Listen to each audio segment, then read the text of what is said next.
Welcome to Sleep Story Scribes, a channel where cultural history transforms into gentle bedtime stories.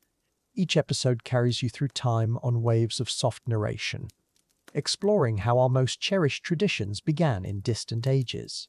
If these peaceful journeys help you drift into restful sleep, remember to like and subscribe.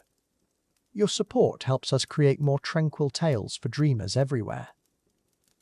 Tonight, we begin a very special adventure together. Tonight, we travel back through countless centuries to discover how Christmas began in the darkest days of winter. We will witness ancient peoples gathering around crackling fires, feel the bite of winter air on our cheeks, and hear the echoes of celebrations that still warm our hearts today. This is Christmas Through the Ages, a gentle journey from primitive rituals to beloved traditions. Close your eyes and let the story unfold. Chapter 1. Winter's Arrival. A Timeless Beginning. The first snowflakes fall like whispered secrets from a pewter sky. Each crystal carries the memory of countless winters, countless peoples who watched the same white silence blanket their world. We step back now, far beyond recorded history, to a time when winter meant survival or death, when the turning of seasons held mysteries we can barely imagine today. Picture primitive communities huddled together as daylight grows shorter still. The sun that once blazed high overhead now barely clears the tree line. Ancient eyes turn skyward with growing concern. Will the light return, or will darkness consume their world forever? These early peoples lived with uncertainties we have forgotten. Yet, in their fear, they discovered something profound, something that would echo through millennia. Feel the cold seeping through rough-hewn shelters. Ice forms on water vessels at dawn. Breath creates clouds in the frigid air. Yet these hardy souls refuse to surrender to winter's grip. They gather precious wood, striking sparks with flint and steel. Flames leap upward like golden prayers, carrying smoke toward the distant stars. In firelight they find courage. In community they find courage. In community they discover hope. The winter solstice approaches like a whispered promise.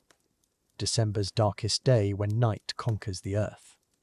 Yet wise ones among them have observed this pattern before. They know, somehow they know, that after this longest darkness comes the return. The sun will climb higher, day by day, bringing warmth back to their frozen world. This knowledge becomes their strength, their reason to celebrate. Listen. Can you hear their voices carried on winter wind? Ancient chants rising from firelit circles, words in forgotten languages, yet their meaning clear as starlight. They sing of survival, of endurance, of the eternal cycle that governs all life. Their songs become prayers. Their prayers become traditions, echoing forward through centuries yet to come, reaching even to our modern hearts. Watch as they drag massive logs toward their sacred fires. These Yule logs will burn through the longest night, their flames a defiant beacon against the darkness. Sparks spiral upward like tiny suns, illuminating weathered faces etched with determination. Children press close to elders, learning songs they will teach their own young. The fire becomes a teacher, the night becomes a teacher, the night becomes a classroom. Smell the rich scent of burning wood mingling with winter air. Pine pitch crackles and hisses, sending aromatic smoke toward the star-studded sky. These people understand something we often forget, that light is precious because darkness exists, that warmth means everything when cold threatens life itself. Their simple ceremony contains wisdom that spans all human experience,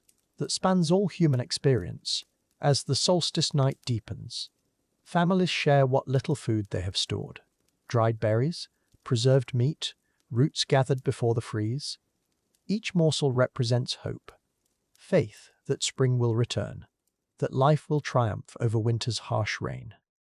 Their feast may be humble, but their gratitude runs deeper than any ocean, deeper than time itself. Dawn breaks slowly on the day after solstice, and keen eyes notice the difference. The sun lingers just a moment longer, climbing just a fraction higher. The return has begun. Celebration erupts like sunrise itself. Voices lifted in triumph, hands raised toward the growing light.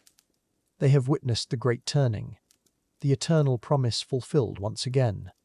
In this moment of primitive joy, we glimpse the seeds of every Christmas to come. The lights that will someday grace our trees, the gifts we exchange in love, the gatherings that warm our hearts. All of it begins here, in the simple recognition that light conquers darkness, that hope outlasts despair, that together we can weather any storm. These ancient celebrants knew nothing of wise men or mangers, yet they understood the deepest truth, that something sacred arrives in winter's heart, something that transforms the darkest season into a time of wonder. Their reverence for returning light becomes our reverence for the Christmas star. Their gathering becomes our family reunions. Their hope becomes our joy. Feel yourself standing among them now, wrapped in rough furs, toes cold against frozen earth, yet heart warm with the miracle unfolding.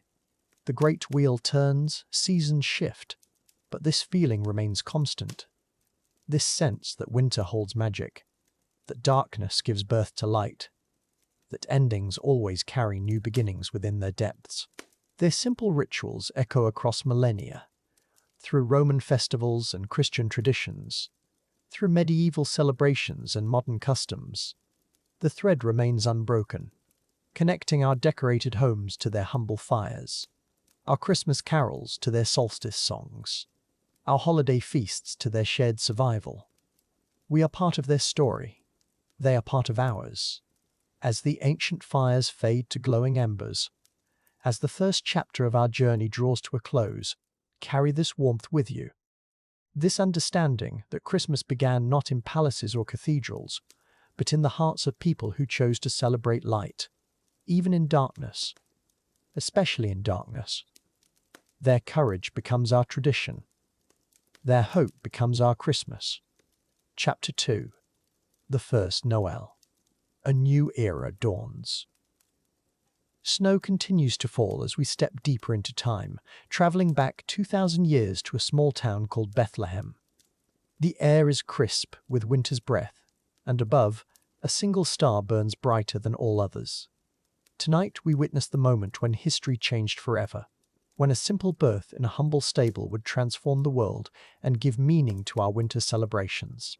The dusty roads of ancient Palestine stretch endlessly under starlit skies.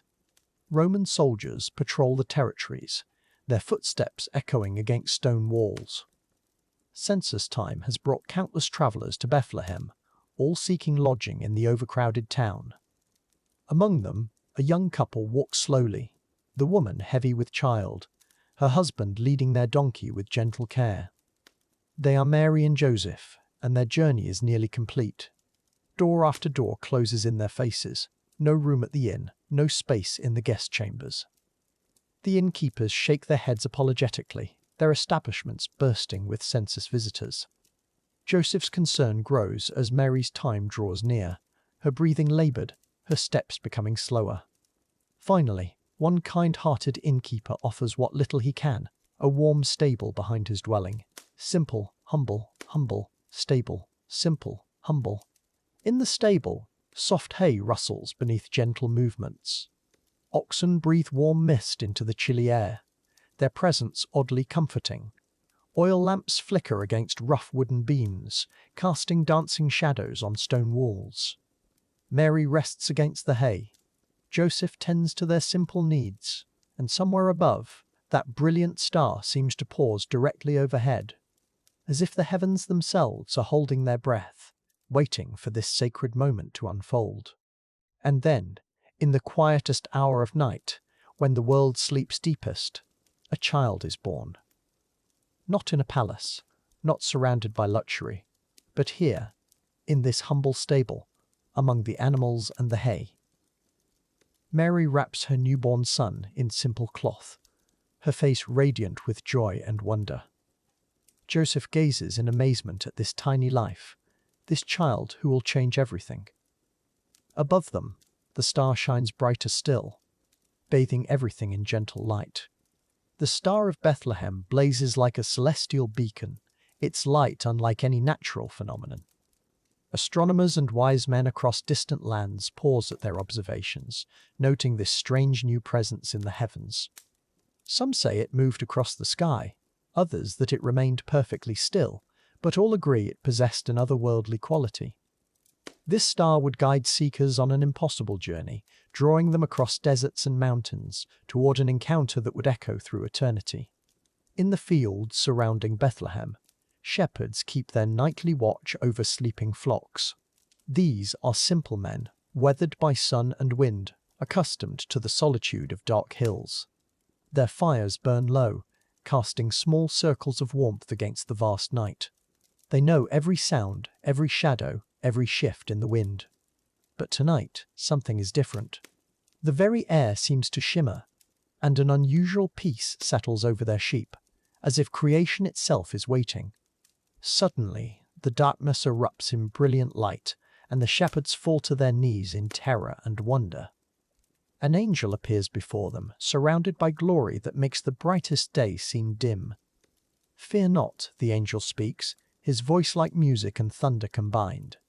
"I bring you good news of great joy, which will be to all people. For unto you is born this day, in the city of David, a Saviour, which is Christ the Lord." The message echoes across the hills, and suddenly the single angel becomes a multitude, filling the sky with radiant beings. Their voices unite in harmonious praise. Glory to God in the highest, and on earth, peace, goodwill toward men. The shepherds listen in amazement as heavenly music washes over them. Then, as quickly as it began, the vision fades. Left alone under normal stars, they look at each other with wonder. "Let us go to Bethlehem," they whisper, "and see this thing that has come to pass." Abandoning their flocks to celestial protection, the shepherds hurry toward town, their hearts racing with excitement and awe. They follow winding paths they've known since childhood, but tonight everything feels transformed. The familiar olive trees seem to shimmer. The stones beneath their feet pulse with sacred energy. As they approach Bethlehem, they see the star, burning like a lamp above one particular dwelling, its stable glowing with soft, inviting light that draws them forward. Meanwhile, far to the east, wise men study their charts and scrolls, tracking the movement of that mysterious star. These are learned men, magi, philosophers, astronomers, accustomed to reading the heavens for signs and portents. They've gathered precious gifts: gold fit for a king, frankincense for a priest, myrrh for one destined for sacrifice. Their caravan forms slowly, camels loaded with provisions, servants preparing for the long journey ahead. They know not what they'll find, only that they must follow. Months pass, as the wise men traverse endless desert sands, their caravan a small speck beneath the vast sky. Through scorching days and frigid nights they travel, always following that steadfast star. They stop in Jerusalem, seeking the newborn king, but Herod's palace holds only fear and jealousy. Continue to Bethlehem, they're told, and there, at last, the star comes to rest. Not over a palace, the star comes to rest. Not over a palace, but above a simple dwelling, where extraordinary events have already begun. The wise men dismount before the humble home, their rich robes and exotic appearance creating quite a stir. But when they see the child, all their learned wisdom falls away. This is no ordinary infant, though he appears as vulnerable as any newborn. They kneel before Mary and the child, offering their precious gifts with reverence. Gold, acknowledging his kingship. Frankincense, recognizing his divinity. Myrrh, prophetically honoring his sacrifice. These simple offerings become the foundation of gift-giving traditions that will span millennia. Word of the child's birth spreads quietly through Bethlehem, then beyond. Shepherds share their angelic encounter with amazement, their simple testimony carrying profound truth. The wise men return home by another route, their hearts forever changed by what they witnessed. Mary treasures all these things, pondering them in her heart, knowing somehow that this precious child will touch countless lives. Even in these early days, the ripples of transformation begin to spread, like gentle waves across still water. As years pass, the child grows in wisdom and stature, his teachings eventually reaching across continents and cultures. His message of love, forgiveness, and hope takes root in hearts throughout the known world. Communities of believers form, sharing meals, supporting one another, celebrating the anniversary of his birth with increasing reverence. What began in a simple stable becomes a movement that transforms nations, a light that darkness cannot extinguish, a story that never grows old or loses its power to inspire. And so, the first Noel becomes the foundation of our Christmas story, that holy night when heaven touched earth in the most humble circumstances. The star, the angels, the shepherds, the wise men, all become enduring symbols woven into our winter celebrations. As snow continues to fall in our present moment, we carry forward the wonder of that ancient night, when a child's birth promised that even in darkness, hope will always find a way to shine, transforming ordinary nights into something sacred and eternal. Chapter 3. Feasts and Saints. The Spirit of Giving takes shape.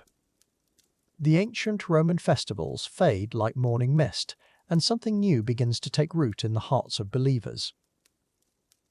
In the early centuries of Christianity, winter celebrations transform. Snow falls gently on cobblestone streets, while inside warm churches, candles flicker against stone walls. The spirit of giving, once tied to pagan rituals, now finds new meaning in the stories of saints and miracles. In the distant shores of Asia Minor, in the ancient city of Myra, lived a bishop whose name would echo through centuries. Saint Nicholas, a man of gentle heart and generous spirit, walked these coastal paths where Mediterranean winds carried the scent of salt and olive groves. His footsteps, soft on worn stone, would leave traces that time could never erase, traces that would eventually reach every corner of the world. Nicholas was born to wealth, but chose a different path. When his parents passed, leaving him with great fortune, he did not hoard his inheritance. Instead, he sought out those in need.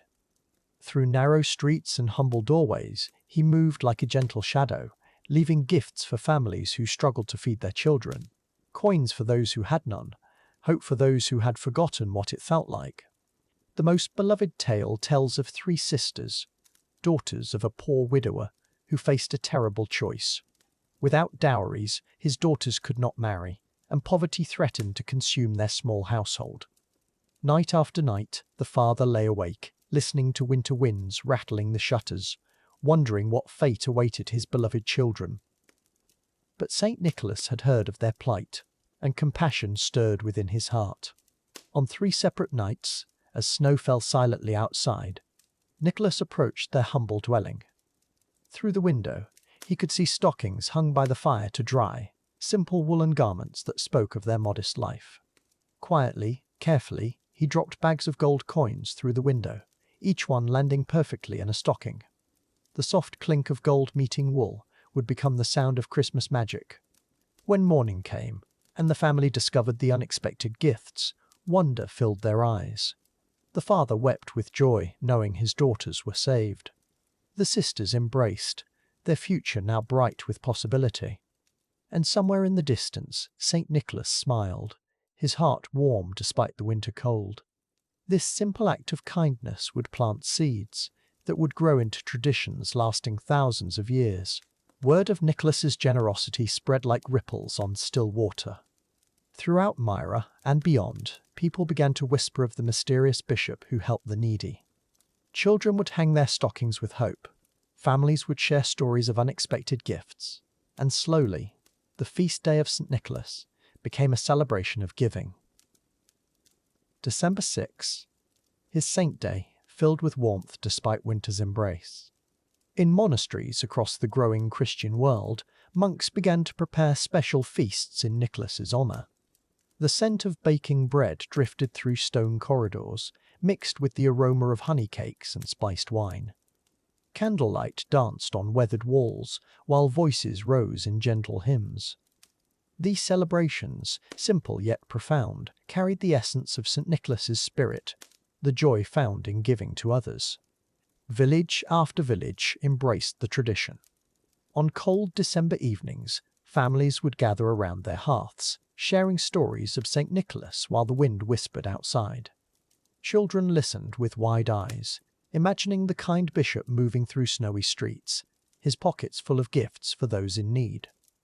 The crackle of burning logs provided a gentle soundtrack to tales that would never grow old. As the tradition grew, so did the customs surrounding it. Bakers created special breads shaped like the bishop's mitre, their golden crusts gleaming in firelight. Parents began placing small gifts in their children's shoes, left by doorways overnight. The excitement of discovery, the joy of surprise, these became the heartbeat of the season, while St. Nicholas watched over all with his gentle blessing. In northern regions where snow lay thick, the story took on new life. Villagers imagined St. Nicholas travelling through winter landscapes, his red bishop's robes bright against white drifts. They could almost hear the crunch of snow beneath his feet, feel the cold air that carried his warm breath like visible prayers. The contrast of winter's chill and human kindness created magic that touched every heart. Churches began dedicating entire services to the feast of St. Nicholas. Priests would recount his miracles, his kindness to children, his protection of sailors and travellers.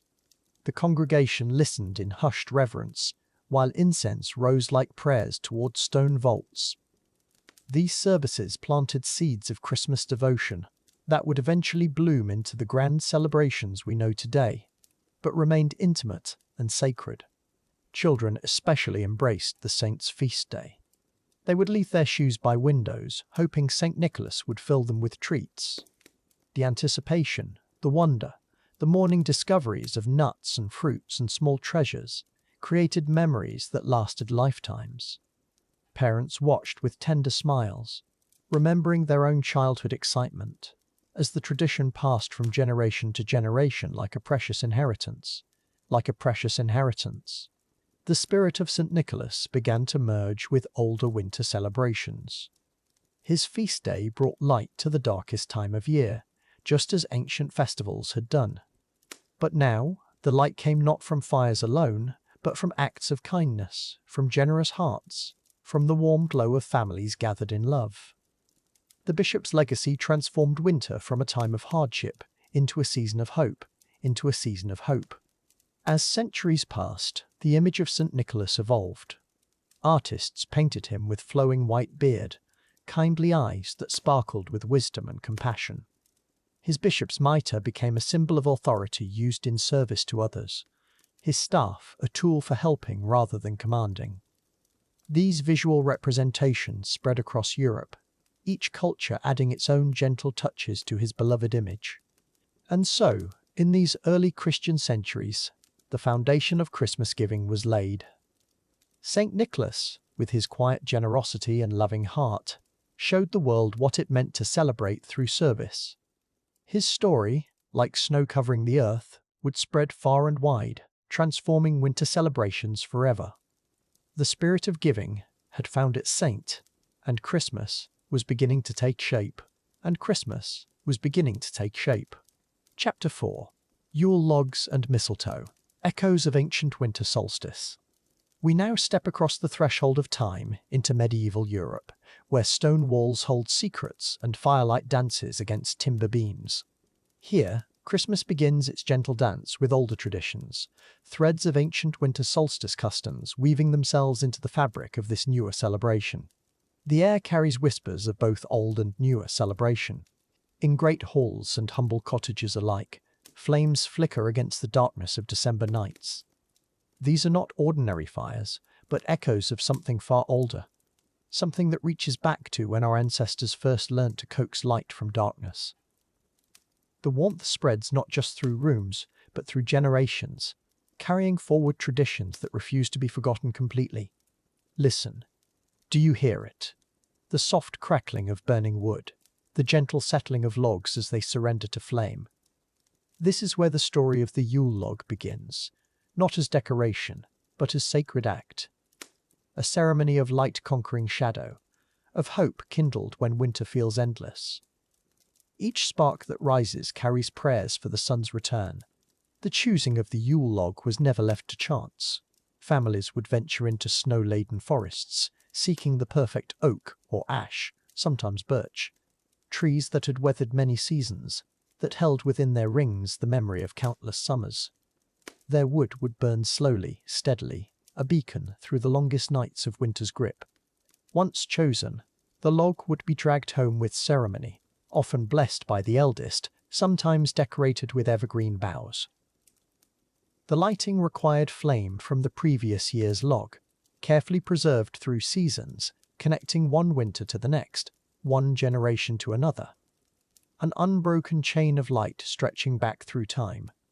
High in the sacred oak trees, where branches reached toward winter stars, grew the mistletoe, that mysterious plant that seemed to live without roots in earth. Ancient druids had gathered it with golden sickles, believing it held the power to heal, to bless, to bridge the gap between earth and sky, between mortal and divine. Now, in these medieval halls, mistletoe finds new purpose, hanging in doorways like a gentle invitation. No longer gathered with golden tools, but with careful hands that remember its sacred nature. Its white berries catch firelight like tiny moons, and beneath its green leaves, strangers become friends. Enemies make peace. Love finds courage to speak. Holly, too, carries ancient memories in its glossy leaves. Those sharp edges once protected against dark spirits, while its bright red berries promised life would return when snow melted. Now it adorns Christian homes alongside newer symbols, its evergreen nature speaking of eternal hope, its thorns remembering sacrifice, its beauty bridging old beliefs with new. In the great hearth, flames dance their eternal dance, casting moving shadows on stone walls. Here, families gather as their ancestors did. Though the prayers may differ, the need for warmth, for light, for community remains unchanged. The fire speaks in crackling whispers of continuity, of traditions that adapt but never truly disappear. Children press close to hear the old stories, tales that begin before memory, of sun wheels and sacred groves, of the green man sleeping beneath winter snow. These stories now blend with newer ones, of shepherds and stars, of journeys and gifts, creating something beautiful and strange, familiar yet mysterious. Ancient wisdom in new clothing. The Yule log burns slowly through the 12 days, each night shorter than the last, each dawn arriving moments earlier. The fire becomes a calendar, marking time not by human measures, but by the earth's own rhythm. The gradual return of light, the promise that winter, no matter how long, always yields to spring. In monastery gardens, monks tend holly and ivy with gentle hands, seeing in their evergreen persistence a reflection of faith that endures through seasons of doubt. They weave these plants into celebration, blessing what was once wild magic, transforming pagan symbols into Christian hope, finding unity where others might see only division. The sacred oak stands sentinel in village squares, its ancient trunk scarred by time, its branches bare but not lifeless. Beneath its shelter, markets bloom with winter goods, mistletoe and holly offered alongside bread and ale. The tree watches over commerce and community, bridge between earth and heaven, between old ways and new. Magic still flows through daily life, though called by different names. A mother hangs mistletoe for protection. A father chooses the Yule log with care. Children gather holly for decoration. Each act carries forward ancient wisdom, wrapped now in Christian meaning, but no less powerful, no less real, no less necessary for the human heart. As flames dance lower in the hearth, as families drift toward sleep, the ancient and the new settle together like old friends.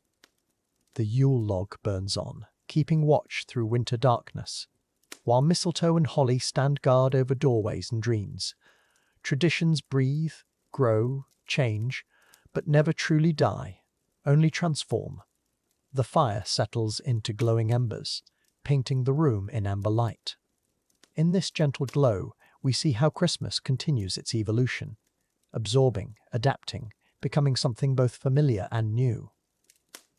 the warmth of ancient traditions embraces us, preparing us for the next chapter, where this story of transformation continues to unfold through time. Chapter 5: Carols by Candlelight, Psalms of the Winter Season. In the gentle glow of flickering flames, we journey through centuries of sacred melodies. Tonight, we trace the origins of Christmas carols from ancient pagan celebrations, through medieval monasteries, to cozy village churches where voices joined in harmony. Each song carries whispers of history, each note a thread connecting us to generations past, who sang these same cherished melodies. Long before Christmas carols filled cathedral halls, winter songs echoed through ancient forests. Celtic druids chanted to the turning wheel of seasons. Norse warriors sang around crackling fires, and Roman soldiers marched to rhythmic verses celebrating Saturnalia.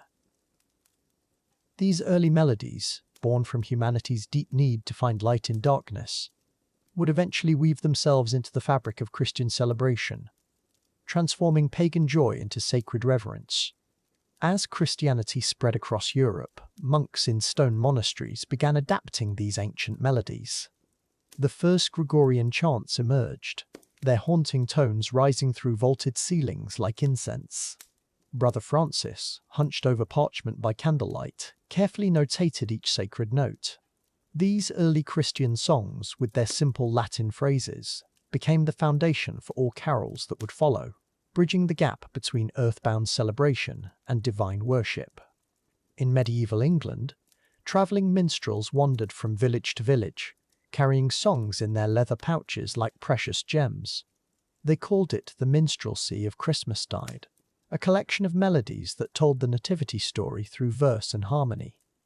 These wandering musicians, with their lutes and gentle voices, brought the magic of Christmas to remote cottages, where families gathered by hearth fires to listen, their faces glowing in the amber light. The carol tradition truly bloomed in the 13th century, when St. Francis of Assisi encouraged joyful worship through song. Italian villagers began composing laude, simple hymns of praise that common people could easily learn and sing. These melodies spread like wildfire across the countryside, carried by pilgrims and merchants, until every market square and village green echoed with the sweet sound of Christmas music, transforming the season into a symphony of celebration. In English churches, the tradition of carol singing took on special significance. Villagers would gather on Christmas Eve, their breath visible in the cold air, voices joining together in ancient harmonies. The old stone walls seemed to embrace each note, while candlelight danced across weathered faces. Children learned these songs from their grandparents, who had learned them from theirs, creating an unbroken chain of melody stretching back through generations, each voice adding to the eternal choir. During the Tudor period, Christmas carols evolved into elaborate musical celebrations. Henry VIII, himself a composer, encouraged courtly musicians to create sophisticated arrangements. In grand manor houses, noble families gathered around massive fireplaces, their voices blending in complex harmonies. Lute players and small orchestras accompanied the singing, while servants in the kitchen hummed along to simpler folk versions, ensuring that every corner of the estate resonated with Christmas joy, from scullery to throne room. The Industrial Revolution brought carols to city streets, where groups of carolers wandered through gaslit neighborhoods. Children pressed their faces to frost-covered windows, listening to familiar melodies floating through the winter air. These urban carol singers, often from local church choirs, carried the rural tradition into bustling towns and cities, their voices creating pockets of peace amid the clatter of horse-drawn carriages and the growing hum of modern life, keeping ancient magic alive in changing times. On a snowy Christmas Eve in Austria, a simple parish priest named Joseph Moore faced a crisis. The church organ had broken, leaving the congregation without their beloved musical accompaniment. Working with organist Franz Gruber, Father Moore composed a gentle melody for guitar, creating what would become the world's most cherished Christmas carol.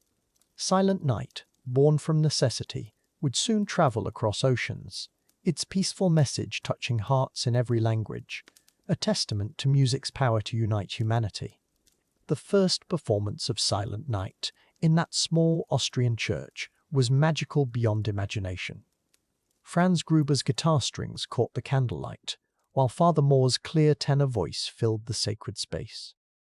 The congregation, hushed by the song's simple beauty, joined their voices in quiet harmony. Snow continued falling outside the stained glass windows, but inside, a warmth spread through every heart, as if the Christ child himself had blessed this humble melody, destined to become Christmas music's crown jewel. As Silent Night spread across Europe, it carried with it a message of hope and peace. Soldiers sang it in trenches during wartime, immigrants carried it to new lands, and missionaries shared it with distant cultures. The carol's gentle melody transcended language barriers, its universal message of love finding expression in hundreds of translations. From the fjords of Norway to the mountains of South America, Silent Night became humanity's shared lullaby, proof that some truths are too beautiful for borders to contain. Victorian England embraced Christmas carols with unprecedented enthusiasm, publishing countless collections for home use. Parlour pianos became gathering places, where families would spend long winter evenings singing together. Children learned to harmonize, their sweet voices blending with deeper adult tones. These domestic concerts, lit by oil lamps and warmed by coal fires, created intimate musical experiences that strengthened family bonds while preserving centuries of melodic tradition. Passing sacred songs from one generation to the next through loving repetition. American settlers brought their European carols across the Atlantic, but the New World soon developed its own musical traditions. Spirituals emerged from southern plantations, blending African rhythms with Christian themes, creating powerful new expressions of faith and hope. Native American communities adapted traditional melodies to incorporate Christmas stories, while frontier churches echoed with improvised harmonies, as pioneers created new musical traditions from the raw materials of inherited song and the inspiration of wide-open spaces under star-filled skies. The invention of radio and recording technology revolutionized how carols were shared and preserved. Suddenly, voices from distant concert halls could enter every home, bringing professional performances to remote farmhouses and city apartments alike. Famous singers became household names through their carol recordings, while local church choirs gained new inspiration from hearing varied interpretations. This technological miracle allowed the world's most beautiful Christmas music to transcend geographic boundaries, creating a global community. Today, Christmas carols continue evolving while honoring their ancient roots. Modern arrangements blend traditional melodies with contemporary instruments, while preserving the essential spirit that has moved hearts for centuries. In shopping centers and concert halls, on street corners and in cathedrals, these timeless songs still carry their original magic. Each performance, whether professional or amateur, adds another voice to the eternal choir that began in medieval monasteries and continues wherever people gather to celebrate the season of light and love. As we close this musical journey, let the echoes of centuries-old melodies fill your dreams. From ancient pagan celebrations, through monastery walls to modern concert halls, Christmas carols have woven themselves into humanity's heart. Tonight, as candlelight flickers and memories dance, may these timeless songs carry you gently into sleep, where Silent Night becomes your lullaby, and the music of Christmas traditions continues playing softly in the peaceful corners of your resting mind until morning comes again. Chapter 6. Deck the Halls, the Greening of Homes and Churches. Leaving the melodic comfort of carols behind, we wander into the lush green world of evergreen decor. Here, ancient traditions whisper through needle-laden branches, telling stories older than Christianity itself. The air grows thick with the scent of winter as we trace the origins of bringing nature indoors, transforming homes into sanctuaries of verdant beauty and timeless wonder. Long before church bells rang, long before crosses adorned altars, Our ancestors understood the power of evergreen boughs. In the depths of winter, when the world seemed barren and lifeless, they brought the forest inside. These weren't mere decorations, but symbols of life persisting through darkness, promises that spring would return, that death was not final, that hope could survive even the coldest nights of the soul. The Romans hung laurel wreaths. The Druids revered the sacred oak. Germanic tribes adorned their homes with fir branches during Yule celebrations. Each culture recognized something profound, something that spoke to the deepest parts of human longing. These weren't superstitions, but ancient wisdom, understanding that in bringing green life indoors, they invited renewal into their hearts, connecting themselves to the eternal cycle of death and rebirth. As Christianity spread across Europe, these pagan practices didn't disappear. Instead, they transformed. Church leaders, recognizing the deep human need for these rituals, began weaving evergreen traditions into Christian celebration. The eternal green became a symbol of eternal life, the wreath's circle representing God's endless love, the holly's thorns reminding believers of Christ's crown, the ivy clinging to walls like faith clinging to hope. Close your eyes, breathe deeply, and imagine walking into a home adorned with fresh evergreen boughs. The scent of pine fills your nostrils, sharp and clean, awakening something primal within you. Your fingertips brush against prickly spruce needles, feeling their texture, their resilience, their quiet defiance against winter's harsh embrace. This is more than decoration. This is ceremony. This is the forest coming home. The fragrance alone transports you, carrying you deep into ancient woods where your ancestors once walked, where they first understood the magic of evergreen life. Each needle releases its essence, filling rooms with the promise of spring, with memories of summer forests, with dreams of renewal. The scent becomes a bridge connecting past to present, connecting human hearts to the eternal rhythms of nature. Connecting human hearts to the eternal rhythms of nature. Medieval churches began incorporating evergreen garlands into their Christmas celebrations, transforming cold stone sanctuaries into living galleries of green. Worshippers would enter these sacred spaces, their breath catching at the sight, their hearts lifting at the contrast between grey winter and vibrant life. The very air seemed to shimmer, filled with pine essence, with the promise that God's love, like the evergreen, never fades. But it was the Christmas tree that would capture the world's imagination most completely. Deep in German forests, families began bringing entire evergreen trees into their homes, decorating them with candles, with fruits, with small treasures that caught the firelight. These weren't just trees, they were altars, sacred spaces where earth met heaven, where the wild forest blessed the domestic hearth with its presence. Legend speaks of Martin Luther, walking through a snow-covered forest, when starlight filtering through evergreen branches inspired him to recreate the scene at home.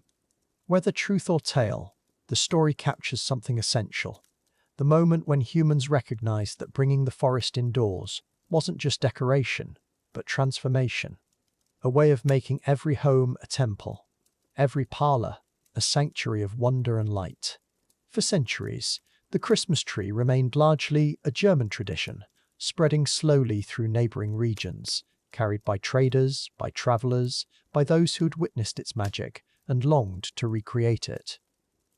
Each tree told stories of families gathering, of children's wonder, of candlelight dancing through branches, of the forest blessing human homes with its ancient, patient, evergreen presence and timeless beauty.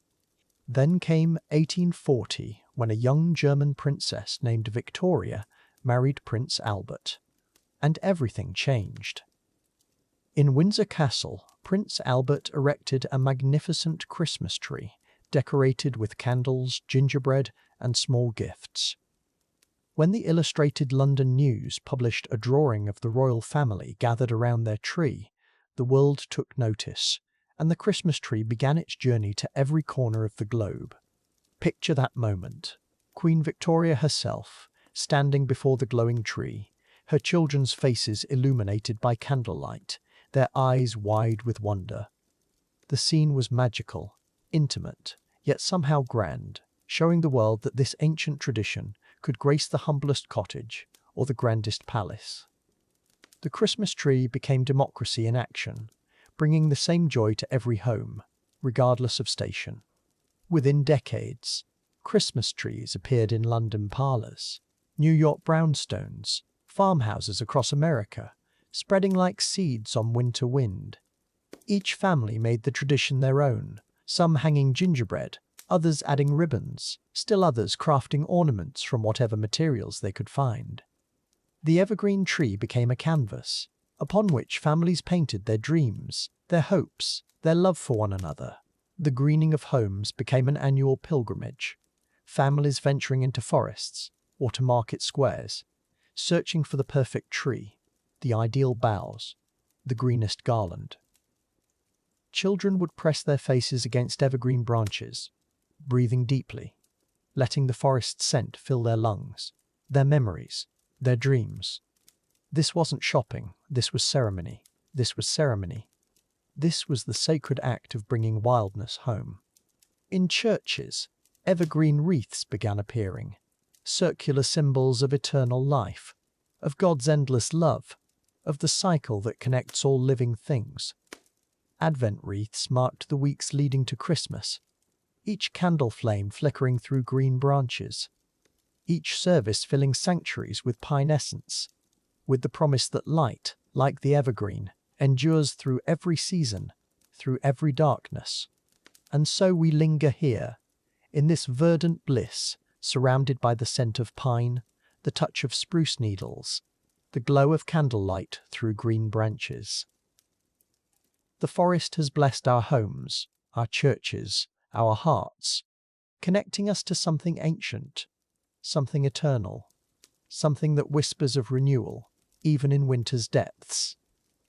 Soon we'll venture forward, but for now we rest in evergreen embrace. Chapter 7. St. Nicholas to Santa Claus, a magical transformation. As we reach the midpoint of our journey through Christmas history, we encounter the most extraordinary metamorphosis in holiday folklore. Here, in the bustling melting pot of early America, an ancient saint would shed his solemn robes, trading bishops' mitres for red caps, sacred duties for sleigh bells, and emerge as the jolly figure who would forever change Christmas. The year is 1823, and New York City pulses with the energy of a young nation discovering its identity. In elegant parlours and modest homes alike, families gather around fireplaces as December winds rattle window panes. Tonight, something magical stirs in the winter air, a story that will capture imaginations and transform centuries-old traditions. The metamorphosis of St. Nicholas into Santa Claus begins with ink on paper. Clement Clark Moore sits at his writing desk, candlelight flickering across fresh parchment. Outside his window, snow dusts the cobblestone streets of Manhattan. He thinks of his children, their bright eyes on Christmas morning, the stories his Dutch neighbours share about Sinterklaas. His quill moves across the page. 'Twas the night before Christmas, and all through the house, not a creature was stirring, not a creature was stirring, not even a mouse. The poem flows from Moore's imagination like winter magic itself. He envisions a figure both familiar and new, St. Nicholas transformed by the American spirit of joy and abundance. Gone is the stern bishop of Byzantine tradition, replaced by a character round and merry, with twinkling eyes and a belly that shakes like a bowlful of jelly. This Santa Claus embodies the warmth of hearth and home. Listen, can you hear them? 8 tiny reindeer prancing across rooftops, their hooves creating the softest percussion against shingles and snow. Dasher and Dancer lead the way, Prancer and Vixen follow, while Comet and Cupid soar through starlight. Donner and Blitzen complete this magical team, pulling a sleigh laden with toys and wonder. The sound echoes through the quiet Christmas night like distant sleigh bells. On Christmas Eve 1823, Moore's family gathers in their warm parlour. The fire crackles softly as he unfolds his handwritten poem. His children lean forward with anticipation, their faces glowing in the amber light. As his voice carries the first lines, "'Twas the night before Christmas," the room fills with enchantment. Little do they know they're witnessing the birth of modern Christmas magic. The poem spreads through New York like snowflakes on winter wind. Neighbors share it at tea parties, children memorize every verse, newspaper editors recognize its charm. By 1824, a visit from St. Nicholas's appears in the Troy Sentinel, carrying Santa Claus across America. Each reading transforms St. Nicholas further, from solemn saint to beloved gift-bringer, creating the character who would define Christmas joy forever. Picture Santa as Moore envisioned him. Round cheeks like roses, nose like a cherry, beard white as fresh fallen snow. He wears a red suit trimmed with fur, a cap upon his head. His eyes twinkle with mischief and kindness.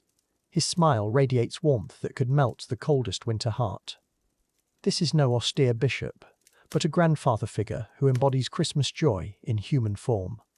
The transformation continues as America embraces its new Santa Claus. Artists begin sketching this jolly figure. Illustrators add their own touches, and slowly the image solidifies. Thomas Nast's political cartoons in Harper's Weekly give Santa his workshop at the North Pole, his list of good and bad children, his army of elves. Each illustration adds another layer to the growing legend.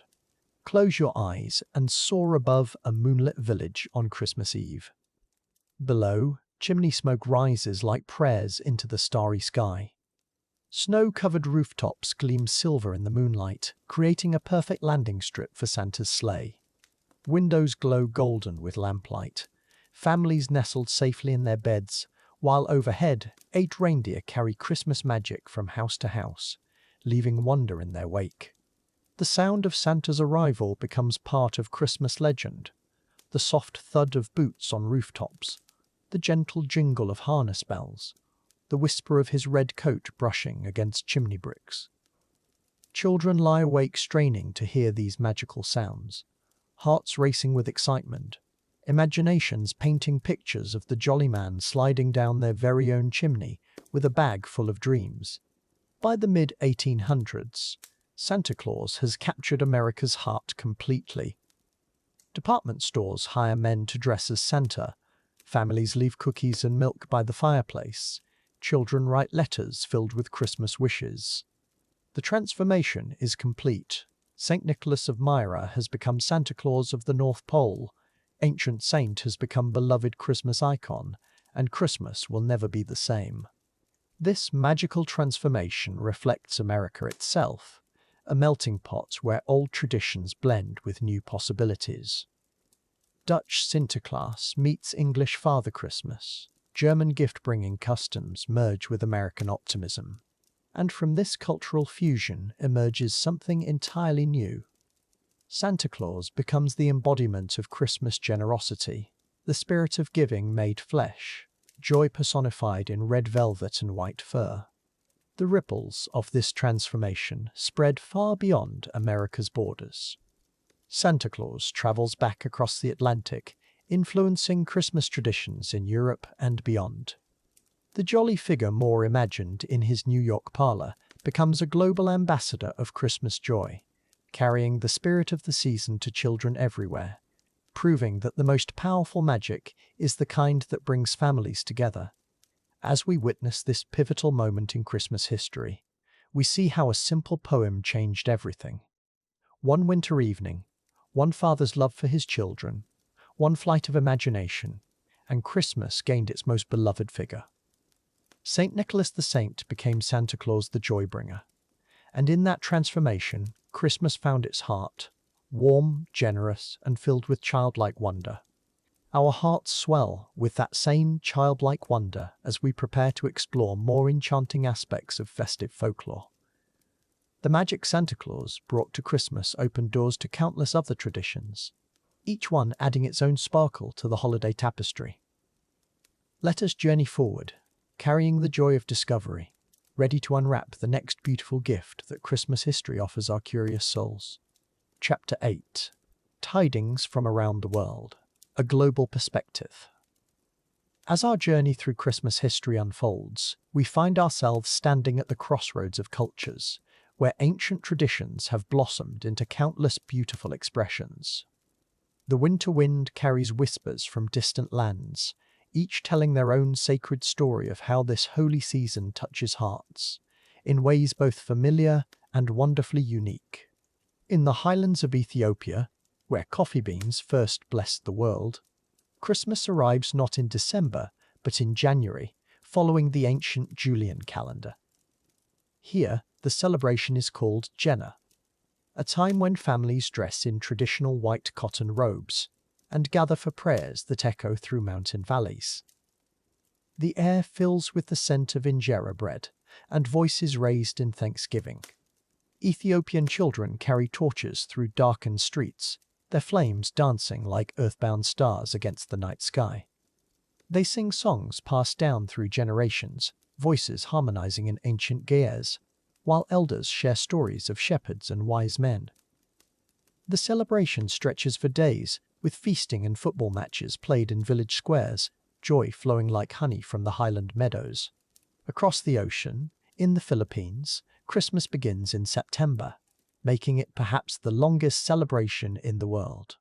Lanterns, called parol, shaped like stars with bamboo frames, glow in every window, their soft light representing the Star of Bethlehem.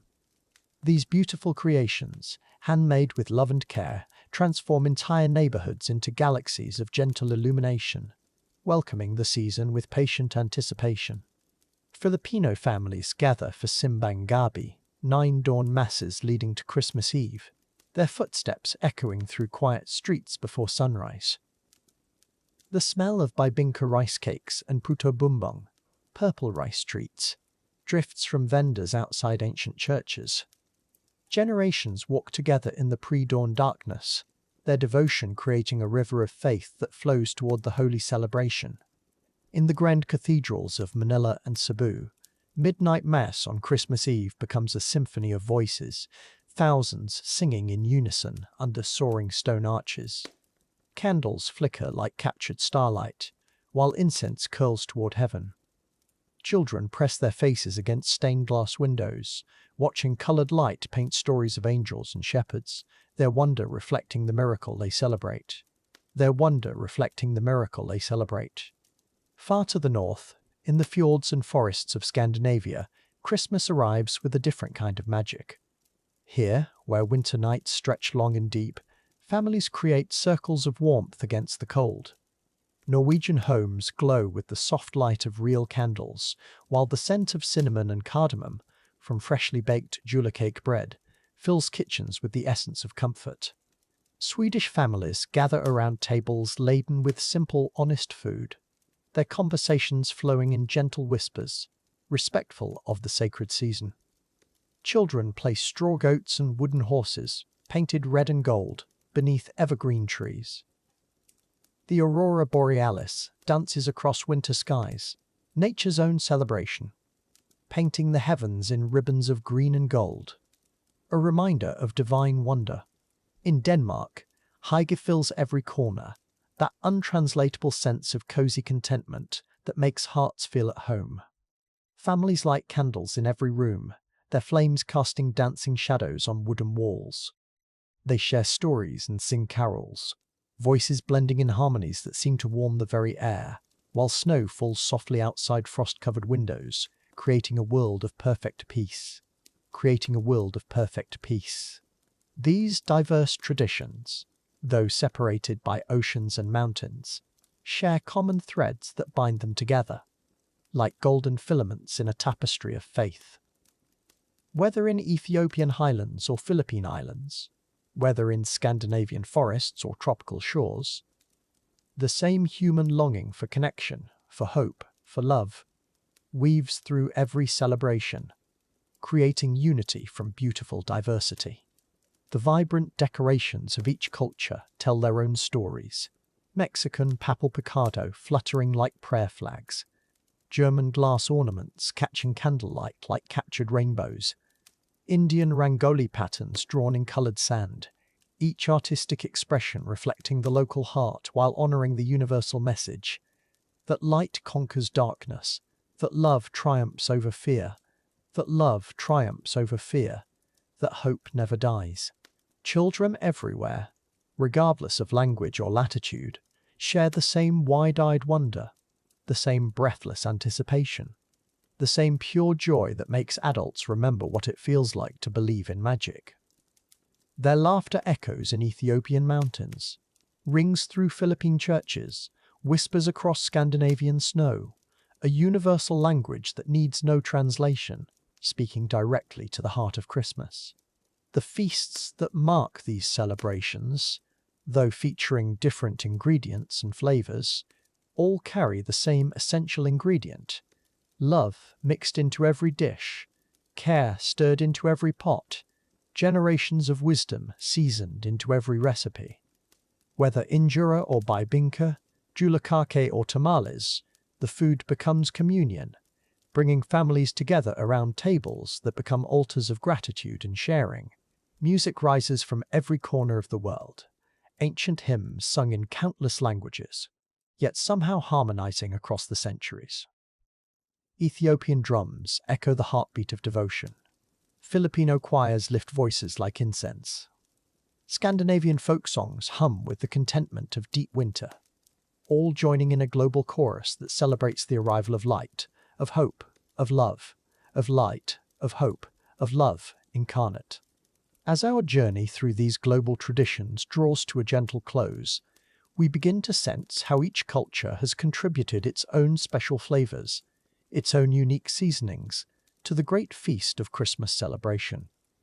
The spices and herbs, the cooking methods and family recipes, the ways that food becomes love made tangible, all point toward our next exploration, into the culinary heart of Christmas. Into the culinary heart of Christmas. The aromas drifting from kitchens around the world, cinnamon from Scandinavian bakeries, tropical fruits from Philippine markets, roasted coffee from Ethiopian highlands, begin to weave together, creating an invisible bridge that will carry us forward into the delicious discoveries that await, where taste and tradition meet, where recipes become love letters written in flour and spice, where Christmas lives in every bite. Chapter 9. A Feast for All. Culinary Traditions of Christmas. Step into the warmest corner of Christmas, where centuries of tradition simmer in copper pots and rise from ancient ovens. Here, the true magic of the season lives not in grand gestures, but in the quiet alchemy of flour and spice, sugar and memory, transforming simple ingredients into edible stories that have nourished generations through winter's darkest nights. The scent of cinnamon drifts through time, carrying us back to medieval kitchens where Christmas feasting began not as luxury, but as necessity. When winter's grip tightened around humble homes, families gathered their last precious stores, combining them into dishes that would sustain both body and spirit. Each recipe became a small rebellion against the darkness, a declaration that warmth and sweetness would survive even the longest nights. In Tudor England, the Christmas pie emerged as a masterpiece of preservation and faith. Sealed beneath thick pastry walls, layers of meat and fruit mingled with exotic spices that had travelled thousands of miles. These pies were not merely food, they were treasures, sometimes lasting weeks, their contents growing richer and more complex with each passing day. Like Christmas joy itself, deepening through patient waiting, the humble mince pie carries within its small form the weight of centuries, originally filled with actual minced meat, beef and lamb, mixed with suet and spices. These little pastries were symbols of abundance in lean times. Legend whispers that eating one mince pie each day for the 12 days of Christmas will bring 12 months of good fortune, a delicious insurance policy against fate's uncertainties. Watch the transformation as Victorian kitchens began removing meat from their mince pies, replacing flesh with dried fruits and candied peels. The mixture grew sweeter, lighter, more ethereal, yet somehow retained its power to evoke deep satisfaction. Each bite became a meditation on change itself, how traditions evolve while keeping their essential spirit, adapting to new tastes while honouring ancient wisdom. The Christmas pudding, that dark jewel of British tradition, begins its journey months before December arrives. Families gather on Stir-Up Sunday, each member taking turns, stirring the rich mixture of fruits and brandy, making secret wishes as the wooden spoon moves clockwise, eastward, following the path of the three wise men. Their hopes and dreams fold into the batter like invisible ingredients. Hidden within the pudding's dark depths, silver coins wait patiently, tiny tokens of luck for the fortunate finder. The ritual of the Christmas pudding transforms a simple dessert into a ceremony. The blue flames dancing across its surface speak of ancient fire festivals, when light was coaxed back to a world grown cold and dark. Now, in warm dining rooms, those same flames still flicker with hope. Across the North Sea, German bakeries fill with the warm geometry of gingerbread, Lebkuchen shaped into hearts and stars, houses and trees, each piece a small work of edible architecture. The spices, ginger and cloves, nutmeg and cardamom, arrived centuries ago along ancient trade routes, transforming simple honey cakes into treasures worthy of Christmas morning, gifts that dissolve sweetly on eager tongues. The gingerbread house emerges from fairy tale into reality, its walls built from dreams and brown sugar. Its origins trace back to the Brothers Grimm, to Hansel and Gretel's candy cottage. But Christmas bakers transform this tale of danger into one of delight. Children press gumdrops into frosting mortar, creating edible architecture where every mistake becomes simply another delicious discovery, another sweet memory in the making. The Christmas goose once ruled winter tables, its golden skin crackling over apple stuffing, families saving for months to afford this centerpiece of celebration. But time, like recipes, changes course. The American turkey, larger and more practical, began its migration across Atlantic tables, carrying new traditions in its generous proportions, proving that Christmas spirit adapts to any vessel, any family, any family, any family, any family, any dream of abundance. In the New World, indigenous wisdom merged with European tradition. Wild cranberries, tart rubies of the bog, joined tables previously adorned only with Old World fruits. Sweet potatoes, unknown to medieval kitchens, brought their earthy sweetness to Christmas feasts. Each new ingredient carried within it the story of encounter, of cultures learning to share not just land, but the profound intimacy of favorite flavors. The kitchen becomes a theater during Christmas season, where generations perform their annual rituals. Grandmother's hands, weathered from decades of kneading, guide younger fingers through the ancient mysteries of perfect pastry. Recipes pass like heirlooms, not written but whispered, measured not in cups but in the familiar weight of ingredients, each dish carrying the invisible seasoning of love and memory. Steam rises from Christmas morning kitchens like incense from ancient altars. The symphony begins before dawn, the gentle percussion of chopping, the soft hiss of butter meeting heat, the melodic bubble of simmering gravies. Each sound contributes to the overture of celebration, building toward that moment when families gather, when months of preparation crystallize into shared gratitude, into the perfect communion of food and fellowship. Regional variations paint Christmas tables in countless colors. Italian families gather around 7 fishes, each species carrying prayers for prosperity. Scandinavian tables groan under smorgasbords of pickled delights and rich butter cookies. Mexican kitchens fill with the earthy warmth of tamales, steamed in corn husks like gifts from ancient gods. Each tradition speaks the same language, the universal dialect of nourishment and love. The Christmas cookie emerges as perhaps the most democratic of holiday traditions, requiring no expensive ingredients, no specialized skills, just flour and sugar transformed by imagination into stars and angels, trees and bells. Children press their small thumbs into dough, leaving temporary fossils of youth in what will become treasured treats. Each cookie a small celebration, a sweet punctuation mark in the sentence of December joy. As midnight approaches and Christmas Day settles into satisfied silence, kitchen windows glow softly in the darkness. Inside, tomorrow's bread rises patiently. Next year's fruitcakes age in quiet corners, and new recipes find their way into well-worn notebooks. The feast continues beyond the table, living in stories shared over washing dishes, in leftovers that extend joy, in the quiet promise that such abundance will return again. Chapter 10. Unwrapping Joy, the Evolution of Christmas Gifts. In the hushed moments before dawn breaks, children across the world feel that familiar flutter of anticipation. The soft crinkle of wrapping paper, the gentle tear of ribbon, these sounds carry centuries of tradition within their whispers. Tonight we trace the golden thread of gift-giving, from ancient offerings to modern magic, discovering how simple gestures of love became the heartbeat of Christmas morning, when hope takes the shape of carefully wrapped surprises. Long before tinsel and bows, 3 wise men travelled across desert sands, their camels laden with precious cargo. Gold, frankincense, myrrh. These were not mere presents, but profound symbols. The metallic gleam of gold-honored kingship, the aromatic smoke of frankincense, acknowledged divinity.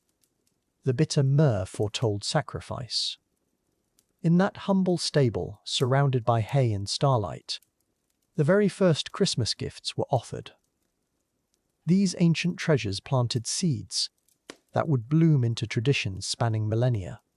The Roman festival of Saturnalia echoed through winter nights. Masters served slaves, social order turned upside down, and small gifts called strene were exchanged. Clay figurines, candles, sweet honey cakes. These humble offerings carried wishes for prosperity in the coming year. Children received simple toys carved from wood, their faces glowing in firelight as they discovered miniature chariots and dolls. Even then, the act of giving sparked joy that transcended the value of objects, planting roots for Christmas generosity to come. Medieval monasteries became workshops of wonder, where monks crafted gifts with prayer-worn hands. Illuminated manuscripts glowed with gold leaf. Wooden crosses bore intricate carvings, and small bells chimed with celestial music. These sacred artisans understood that creation itself was worship. Each brushstroke, each careful cut of wood, an offering to the divine. Wealthy nobles commissioned elaborate treasures, while peasant families shared simple fruits and nuts, proving that giving transcends material wealth, touching something deeper, more eternal, within the human heart. Renaissance Italy sparkled with new traditions, as wealthy merchant families transformed gift-giving into elaborate theatre. Silk-wrapped packages arrived at palatial doorsteps, containing jeweled trinkets and exotic spices from distant lands. Children of nobility received miniature suits of armor, delicate porcelain dolls, and music boxes that played haunting melodies. Yet even servants exchanged small tokens, oranges studded with cloves, hand-sewn sachets filled with lavender, proving that generosity flows from hearts, not coffers. Creating warmth that outlasts the coldest winter nights. The Protestant Reformation cast long shadows over Christmas celebrations. Many regions banned elaborate festivities, viewing them as excessive papal traditions. Yet the human need to give persisted, flowing like underground springs through Puritan winters. Families created modest token exchanges, carved wooden spoons, knitted mittens, pressed flowers preserved between book pages. These simple gifts carried profound meaning. Each stitch, each careful carve, spoke of love that survives prohibition, of joy that refuses to be silenced, proving traditions adapt but never truly die. Victorian England awakened Christmas, like Sleeping Beauty roused by true love's kiss. Prince Albert's German Christmas tree traditions merged with growing industrial prosperity, creating the perfect storm for gift-giving evolution. Toy shops lined London streets, their windows glowing with mechanical marvels. Jack-in-the-boxes, miniature steam engines, porcelain-faced dolls with real hair. Charles Dickens' pen painted pictures of generous spirits, inspiring a nation to embrace giving as moral imperative, transforming Christmas into celebration of human kindness, wrapped in ribbons and wonder. In Victorian parlours, Christmas morning unfolded like precious theatre. Children dressed in their finest approached wrapped mysteries with reverent excitement. Hand-carved rocking horses stood beside elaborate dollhouses, complete with tiny furniture and miniature oil paintings. Boys unwrapped tin soldiers, their painted uniforms gleaming, while girls discovered tea sets, delicate as butterfly wings. Parents watched from silk-upholstered chairs, their faces soft with satisfaction, knowing these moments would become treasured memories. Golden threads woven into the fabric of childhood, lasting lifetimes beyond the gifts themselves. The Industrial Revolution transformed gift-giving from intimate craft to mass production. Factory machines churned out toys by thousands, assembly lines replaced individual artisans, and catalogues promised Christmas magic delivered by mail. Sears' Roebuck Christmas wish books became American scripture, children poring over illustrated pages, circling dreams with careful pencils. Yet something beautiful persisted. Mothers still stitched dolls by lamplight, fathers carved whistles from fallen branches, proving that love-made gifts carry invisible threads, connecting giver to department store windows became Christmas theaters, elaborate displays that stopped pedestrians mid-step. Mechanical elves hammered tiny shoes, miniature trains circled snowy villages, and Santa figures waved with clockwork precision.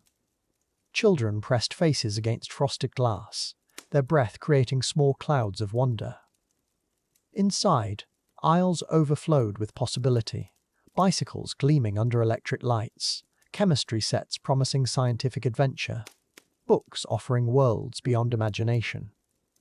Shopping became ritual, anticipation building with each wrapped purchase. The Great Depression dimmed Christmas lights across nations, yet creativity bloomed in scarcity's shadow. Families crafted gifts from necessity, rag dolls sewn from worn clothing, toys whittled from scrapwood, games invented with bottle caps and imagination. Children learned that value lived not in price tags but in thought and effort. A single orange in a stocking became treasure. Handmade mittens carried more warmth than store-bought luxury. These lean years taught profound lessons, that love multiplies when divided, that the greatest gifts, post-war prosperity exploded like fireworks across suburban landscapes, and Christmas gifts evolved into spectacular displays of abundance. Electric trains circled beneath aluminum trees, Barbie dolls inhabited pink plastic mansions, and television advertisements promised happiness through acquisition. Department stores extended hours, parking lots overflowed, and credit cards enabled dreams beyond immediate means. Yet amid this consumer explosion, something essential persisted.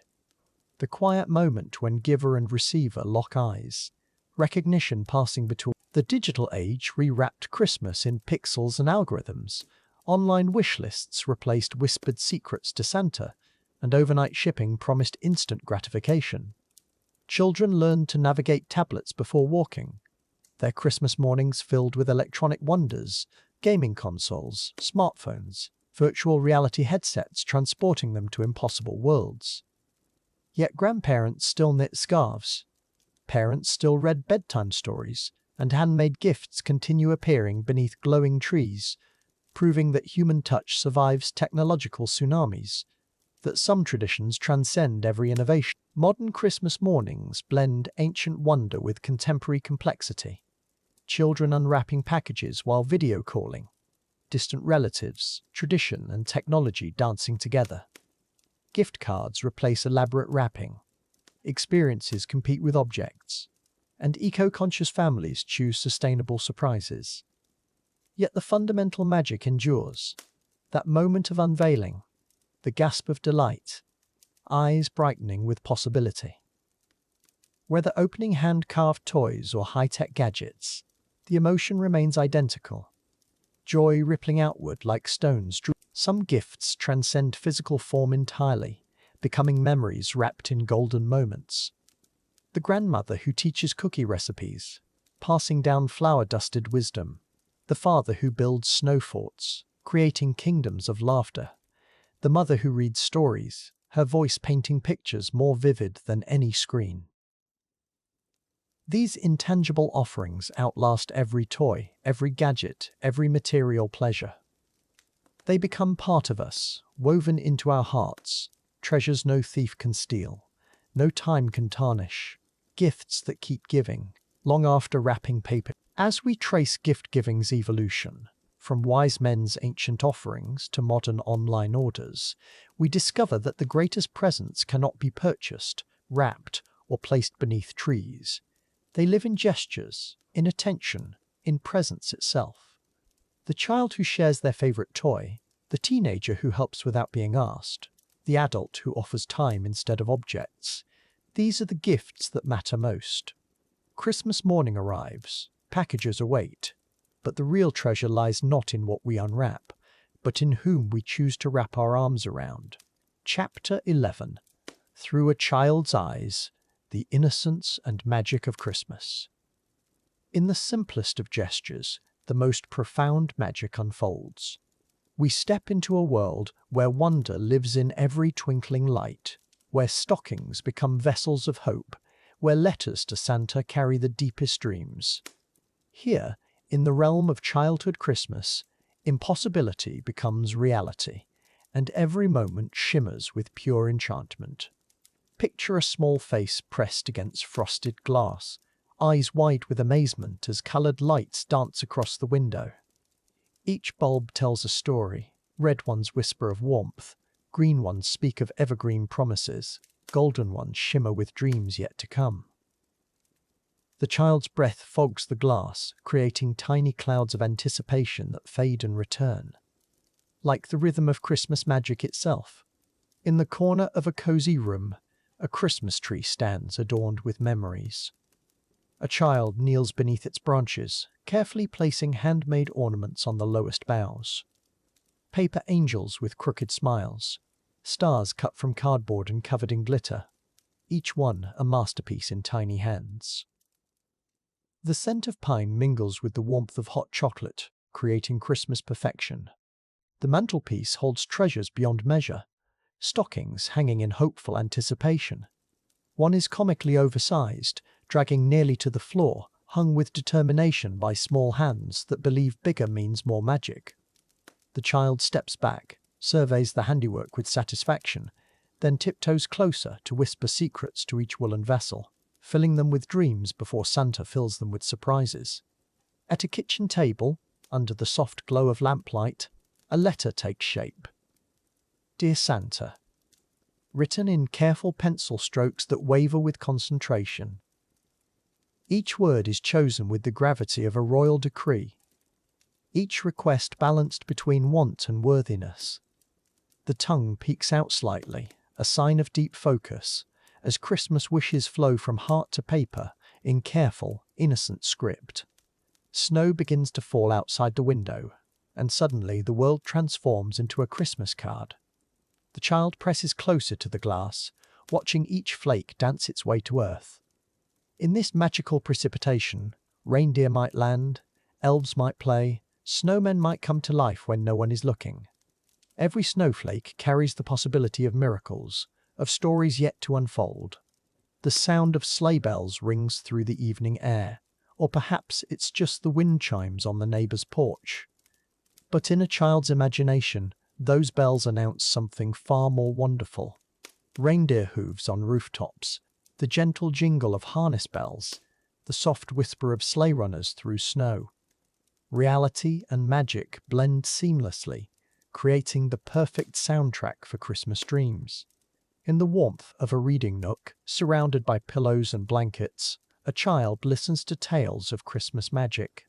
Stories of elves in distant workshops, of reindeer who fly through starlit skies, of a jolly man who knows every child's heart. Each story weaves itself into the fabric of belief, creating a tapestry of wonder that will warm winters for years to come. The gingerbread house sits proudly on the counter, walls slightly crooked, roof adorned with rainbow candies. Small fingers had pressed each gumdrop into place, each candy cane fence post, each chocolate chip pathway. It's not perfect by adult standards, but it's absolutely magical by the only standards that matter, those of a child who built a house where sweetness lives. Christmas carols drift through the house, and a small voice joins in with enthusiasm that exceeds accuracy.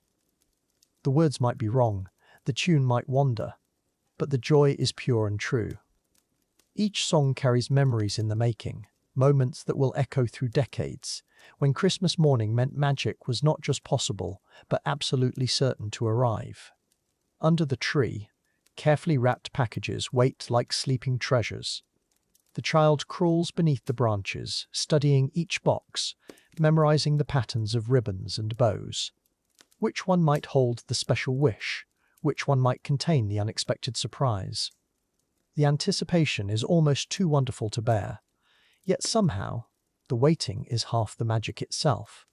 In the garden, 3 snowballs balance precariously, becoming a snowman under determined little hands. Stones for eyes, a carrot nose that tilts at a jaunty angle, a scarf wrapped with care around a snowy neck. This frozen friend will stand guard through the winter, a sentinel of Christmas joy, watching over the magic that lives in believing hearts.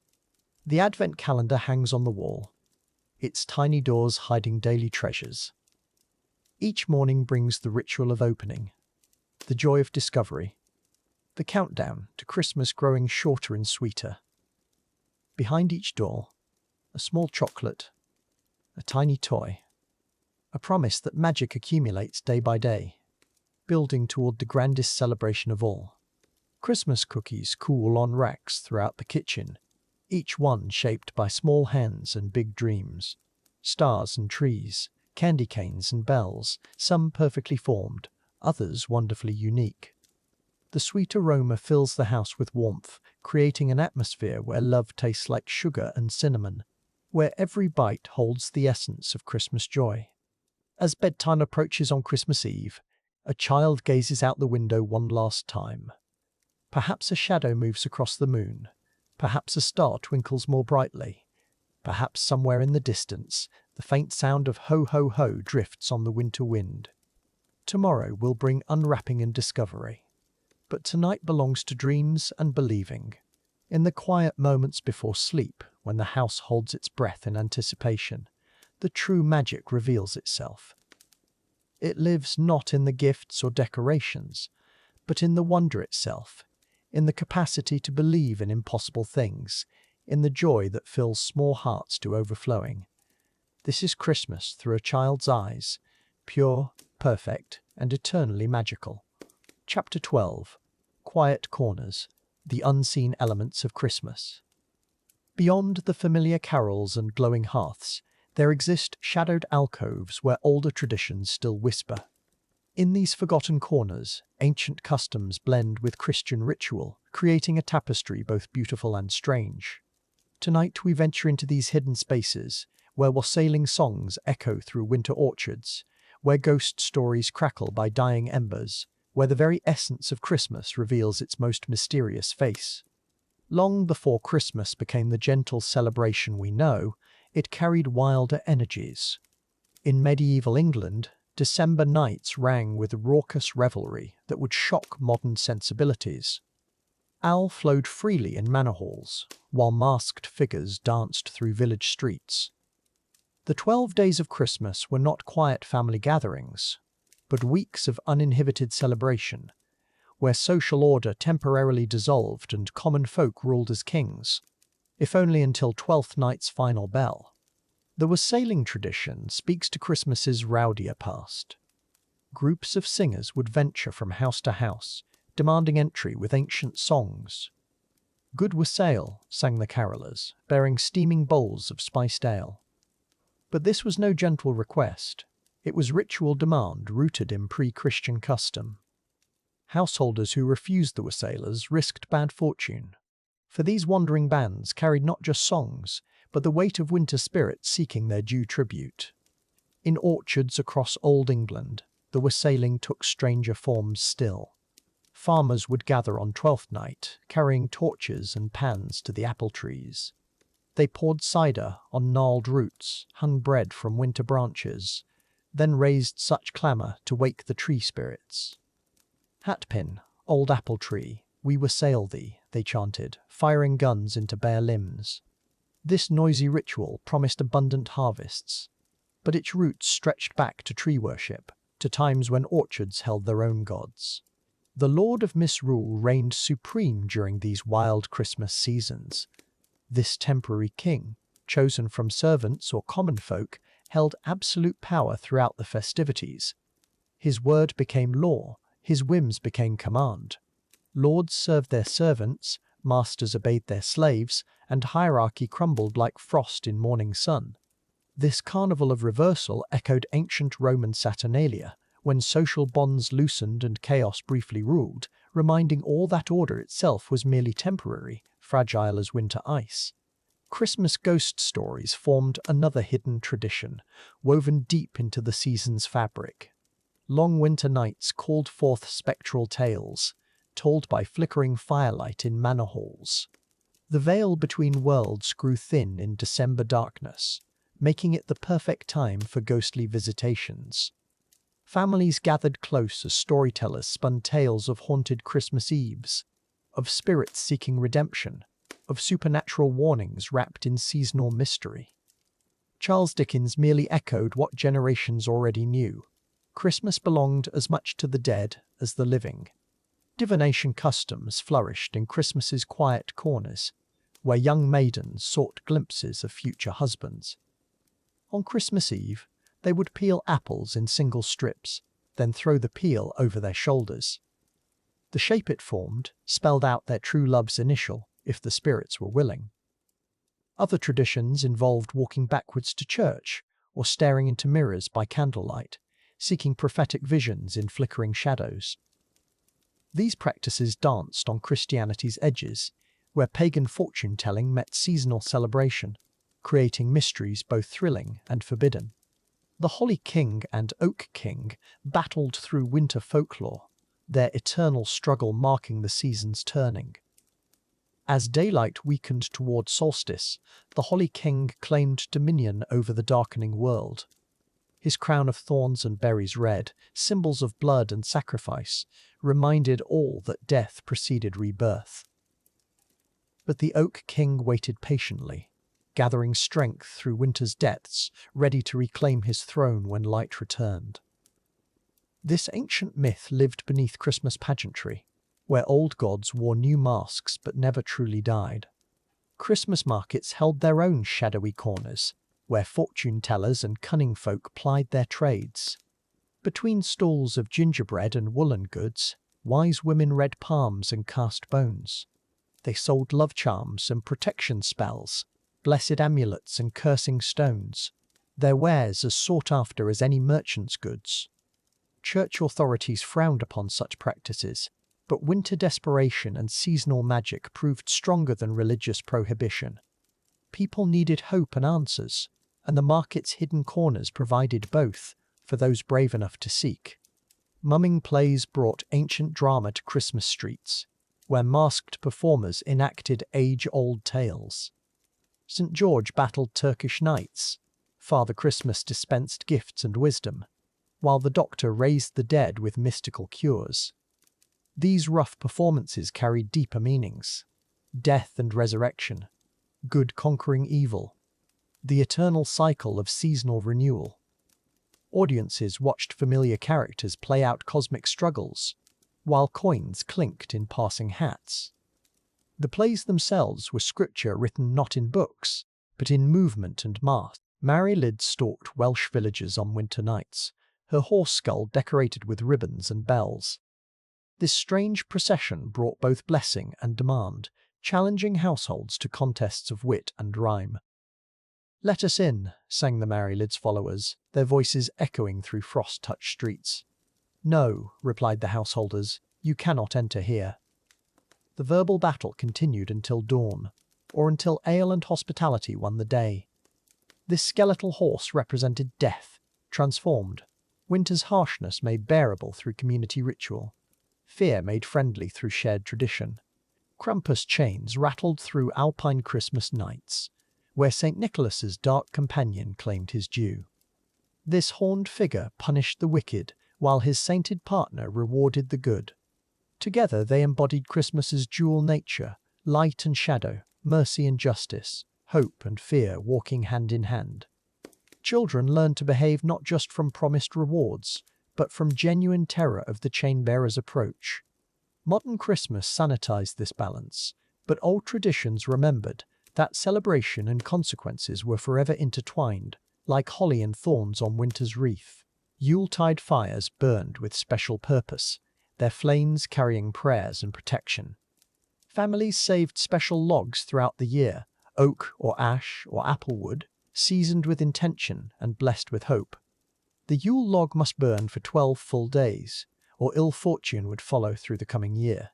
Its ashes were scattered on fields for fertility, its charcoal saved for thunder protection, its memory carried in new flames kindled from the old. Fire itself became sacrament, light conquering darkness, warmth defeating winter's cruel embrace through ritual repetition. Year after year after year, Christmas bread carried mystical significance, shaped into crosses and braided with prayer. Bakers worked through holy nights, kneading intention into rising dough, marking loaves with sacred symbols. Some breads were never meant for eating, but hung in rafters as protection, or buried in fields as offering. The first slice belonged to Christ, the last to wandering spirits, while families shared the middle portions, breaking bread that connected earth to heaven.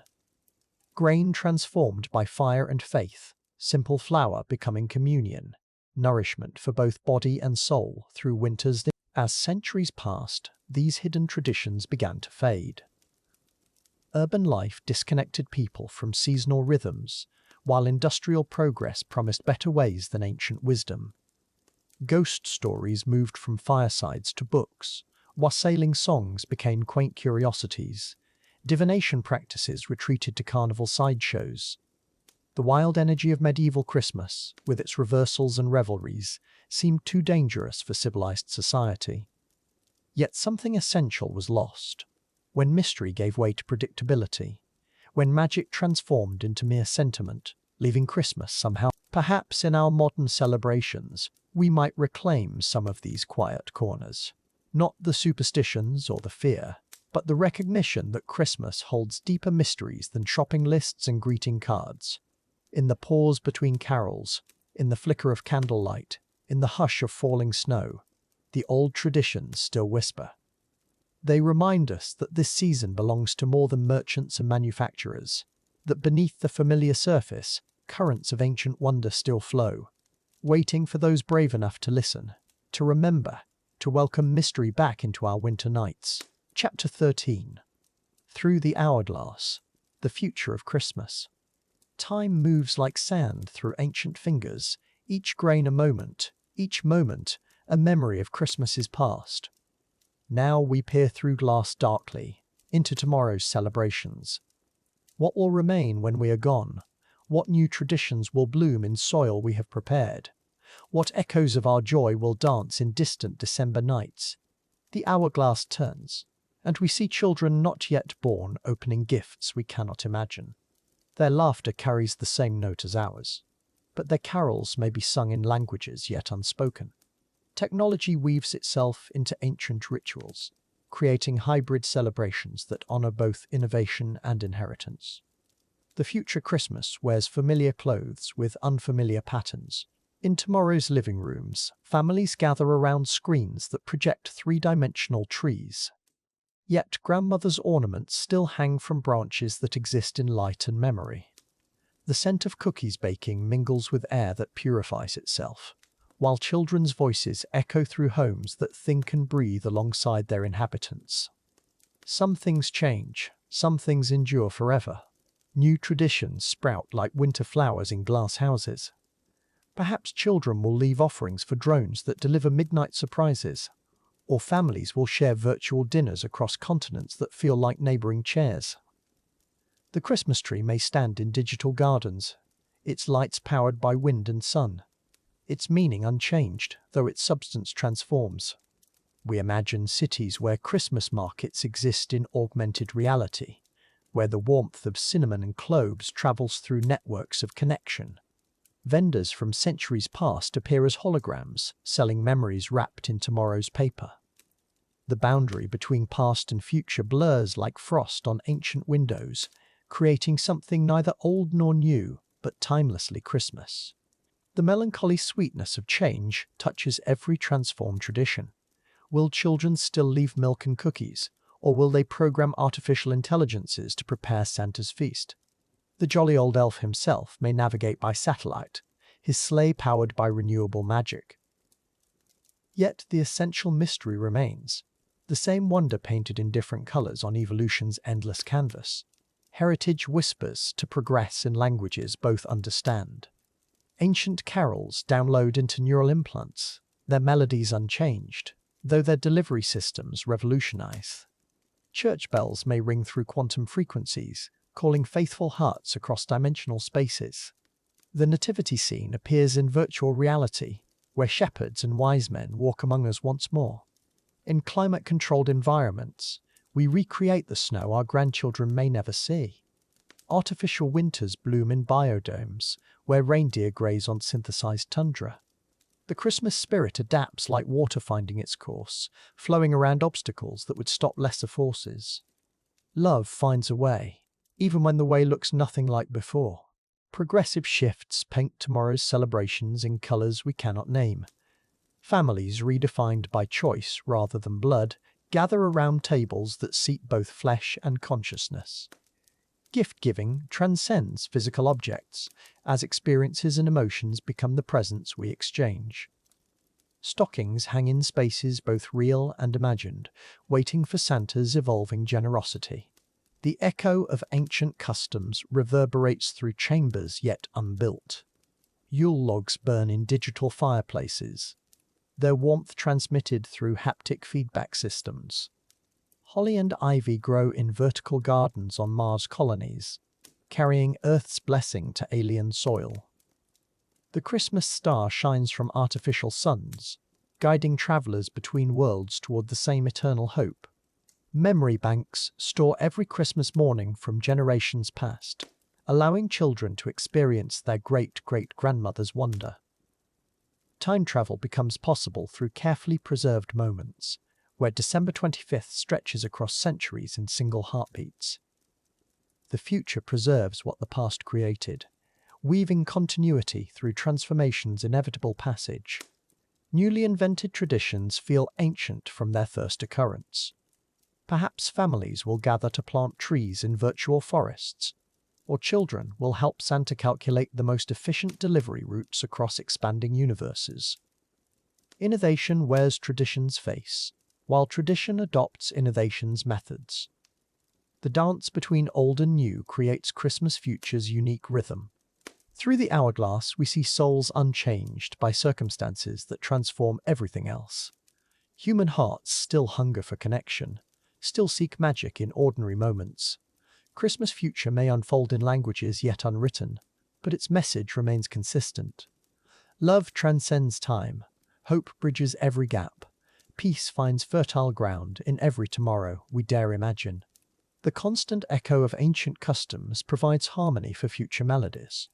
Midnight Mass may occur in virtual cathedrals, where candlelight flickers through fiber optic networks. Communion wafers dissolve on tongues enhanced by biotechnology, yet the body and blood remain mysteriously unchanged. Sacred and secular dance together in tomorrow's choreography, their steps both familiar and revolutionized. Thoughtful contemplation becomes our gift to generations we will never meet.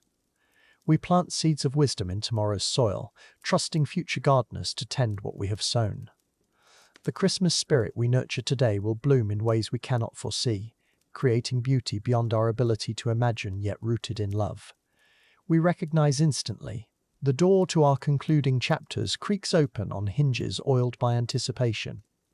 We have gazed through the hourglass and seen Christmas Future wearing Christmas Past's gentle smile. Time moves forward, but some things remain eternal. As sand settles into tomorrow's glass, we prepare for the final movements of our journey through Christmas across all ages. Chapter 14. A Silent Night. Retreating into Christmas Eve.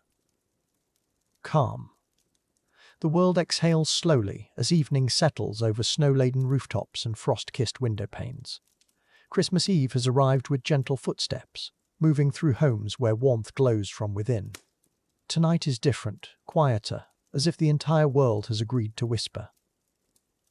The day's hurried preparations fade into memory, replaced by something deeper, something sacred.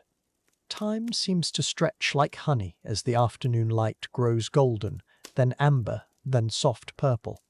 Streets that bustled with last-minute shoppers now lie peaceful under street lamps that cast pools of yellow warmth onto virgin snow.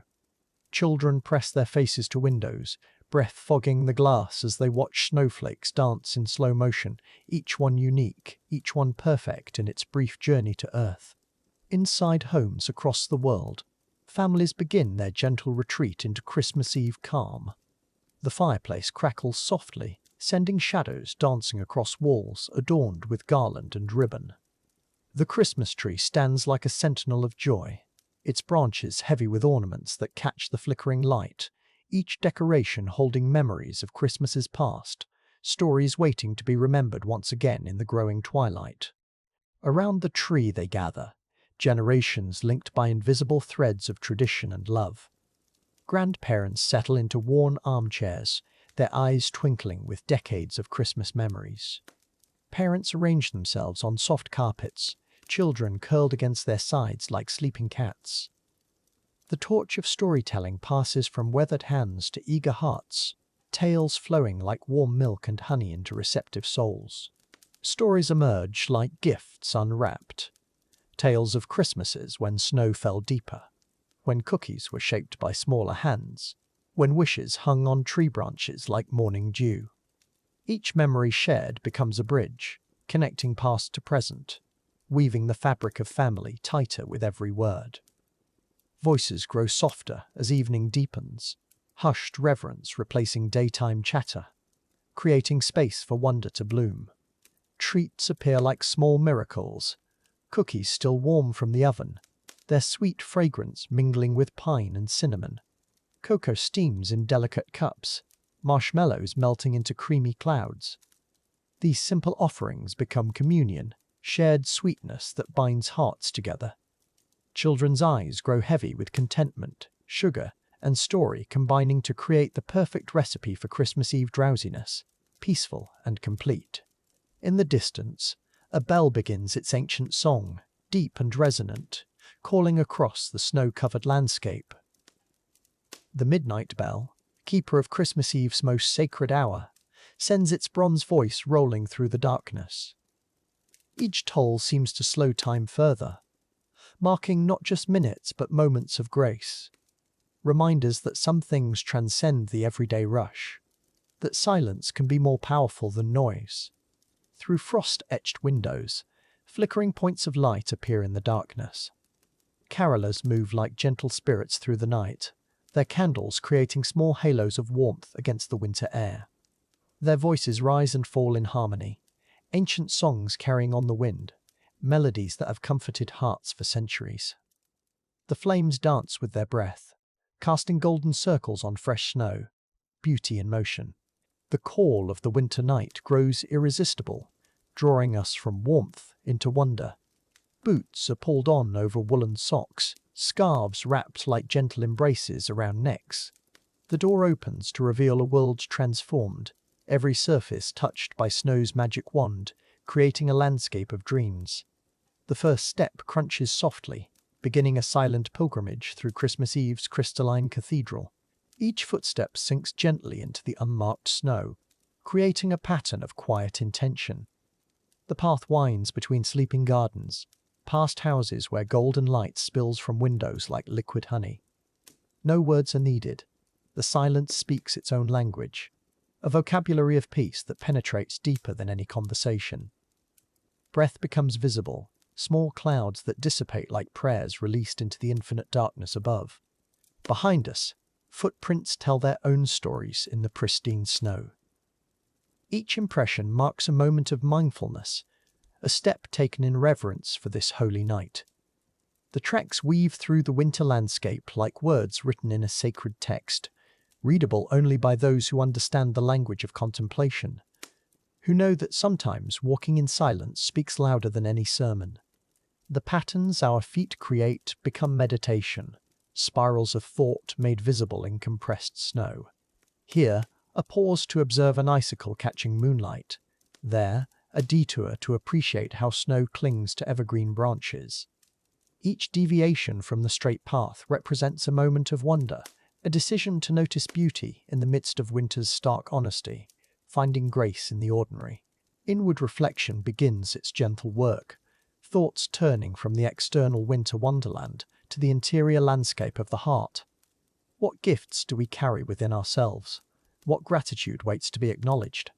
What love remains unexpressed? The cold air sharpens focus while the silence creates space for deeper knowing. Christmas Eve becoming a threshold between outer celebration and inner recognition of blessing. The serene path guides us deeper into contemplation, each step a prayer, each breath a blessing.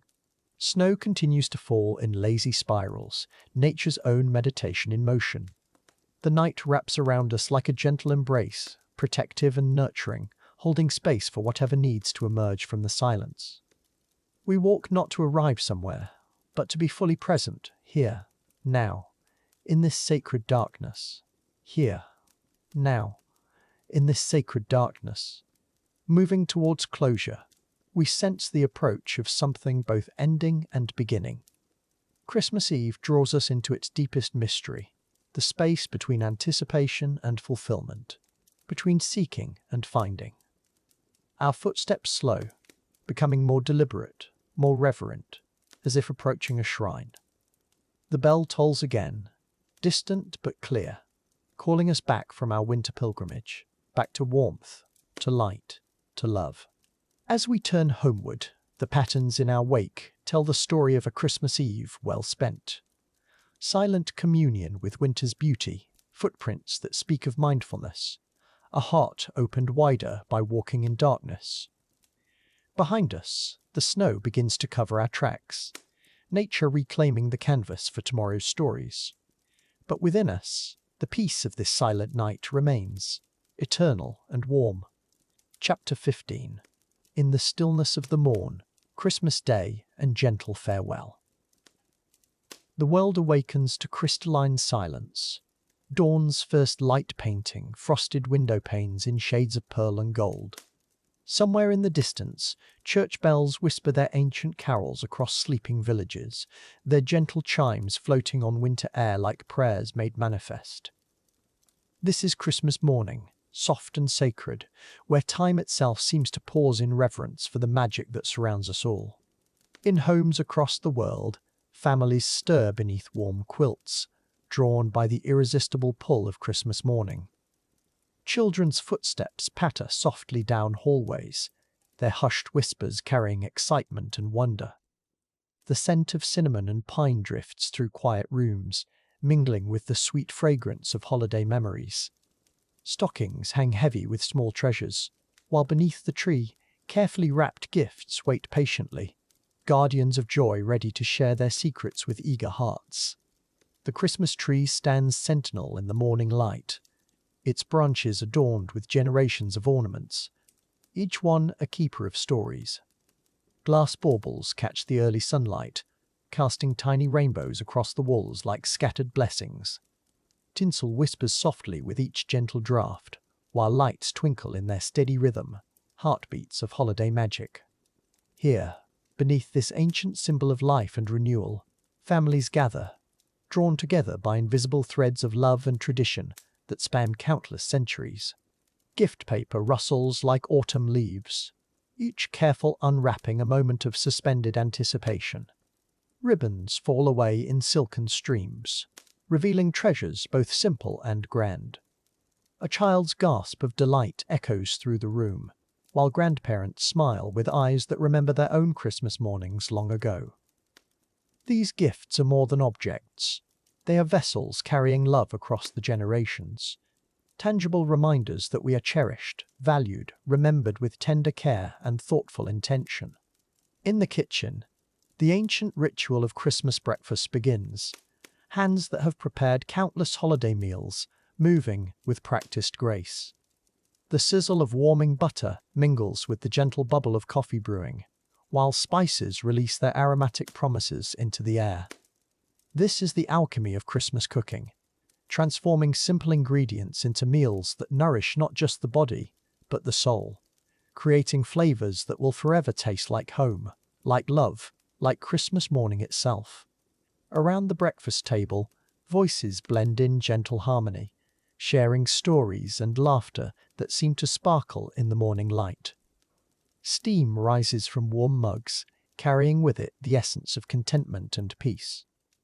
Generations sit side by side, young hands reaching for jam while weathered fingers steady trembling cups, each gesture a testament to the unbreaking circle of family love.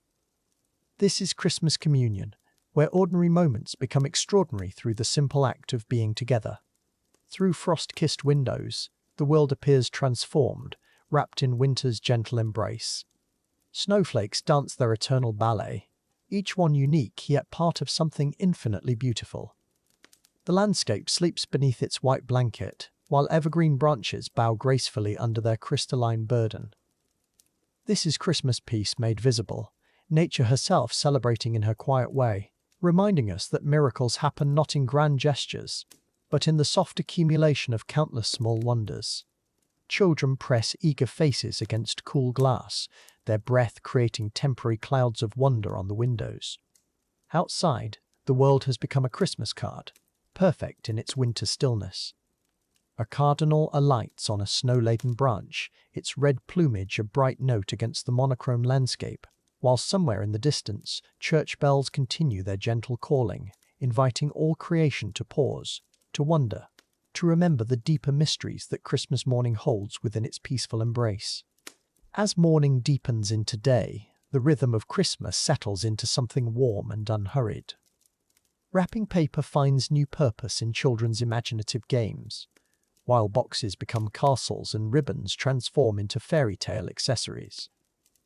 Adults move with the gentle pace of holiday contentment, savoring each moment like sips of fine wine. This is Christmas time, measured not by clocks but by heartbeats, not by schedules but by the natural flow of joy and gratitude. In living rooms across the world, new books are opened for the first time, their pages crisp with possibility. Children snuggle into favorite chairs, already lost in tales of adventure and wonder, while adults rediscover the simple pleasure of stories told on quiet afternoons. Reading voices rise and fall like gentle music, carrying listeners away to distant lands and magical realms, proving that the greatest gifts often come, not in boxes, but in words that transport us beyond the boundaries of ordinary life. The fire crackles with ancient comfort, its flames dancing their timeless celebration in the hearth. Orange light flickers across peaceful faces, while the scent of wood smoke mingles with pine and cinnamon, creating the unmistakable perfume of Christmas Day. This fire connects us to countless generations who warmed themselves by similar flames, who found comfort in the same elemental magic, who understood that light and warmth are humanity's oldest gifts, shared freely in the darkest season of the year. As afternoon light begins its gentle fade, families move through the house like a quiet river, gathering in different rooms, sharing quiet conversations and comfortable silences.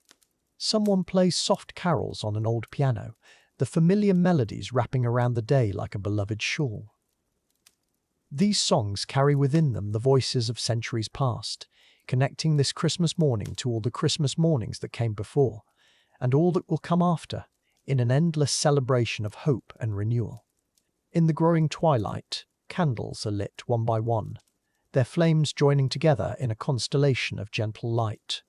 The Christmas tree glows with renewed magic, its lights reflecting in windows and mirrors, multiplying the wonder throughout the house. This is the hour of Christmas contemplation, when the day's excitement settles into something deeper, more profound, when hearts turn naturally toward gratitude for the gift of this moment. This family, this celebration of love made manifest in countless small and precious ways. Outside, the first stars appear in the darkening sky, tiny points of light that have witnessed countless Christmas celebrations throughout history. They shine down on a world transformed by winter's beauty, on homes glowing with warmth and love.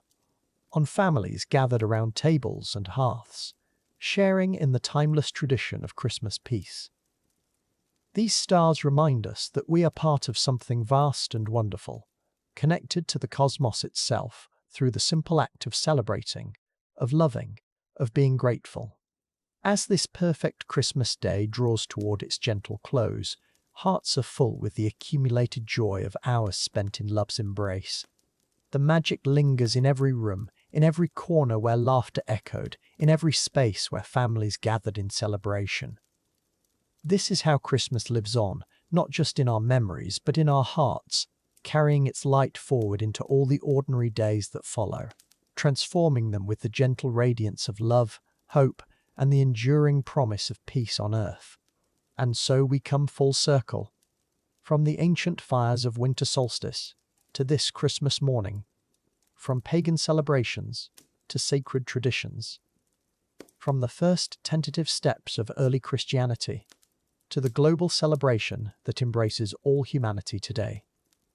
Christmas has shown us its many faces, its countless traditions, its endless capacity to bring light to dark places and peace to troubled hearts.